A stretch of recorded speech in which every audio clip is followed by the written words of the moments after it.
square and they came here barefoot. People brought with them nothing, they didn't know what was going on, and they were told to be here.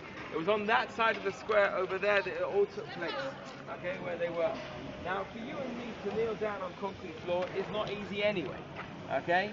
But for you and me to have to kneel down on concrete floor for over a day, okay, in the boiling heat of July of 1942, okay, without water, without food, that is going to cause us major problems here. And you have kids here, and you have all sorts of other people here, the elderly, the kids, all different people, and the kids don't want to sit still. So in the middle of all this happening, Germans came, picked up the kids, took them into a shed which is in the corner over here, and shot them dead. The wailing was indescribable as they heard, the Jews heard, okay, the Jewish children being shot dead in this area over here. We met one time a woman, okay, over here, a woman who was 86 today, and I asked her, I said, do you remember the Jews? Do you remember seeing this? And she lived in this white house over here, and she said to me, of course I remember the Jews. And she started to rattle off names of a family that lived next door to her. Chaim, Yankel, all the names. She says, I remember Mottel the tailor, believe it, okay? But Mottel the tailor had one leg here, and he was very famous in Tarnow. He used to go around selling his wares and doing work on the streets there. He was also brought here. And she said that one time they made the Jews kneel down and put their arms up.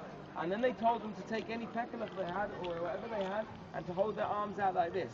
Now, when I was in the Israeli army, there was a punishment. It's called Akbar Tul, which means that basically you stand like this with your arms out like this and you hold your gun. Stay like this.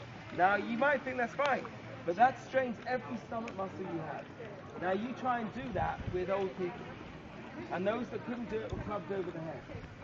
Arik Hirsch tells us in his testimony of what took place here, of a brunette lady who was here in this area over here, and all of a sudden the German fat SS guy is how she describes it, how he describes it, walks up to an old man, shoots the man dead for no reason whatsoever. She gets up, this brunette lady, and says, look into my eyes. You look into my eyes now. These eyes will haunt you for the rest of your life. Shoot me like you shot him, you coward. And the SS man can't believe it. This woman has actually turned around and spoken to him. And he fiddles with his gun, but he can't take it out. And finally he turns around to sort of get courage, so his back is against her, and then turns back and shoots her dead as well. Indescribable horror that's taking place over here. In this ghetto we're known as well as there's another idea that happens over here.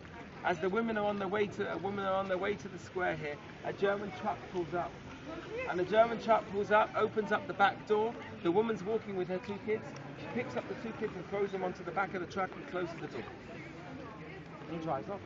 The mother's in total shock. She runs after the truck. She starts pounding on the door.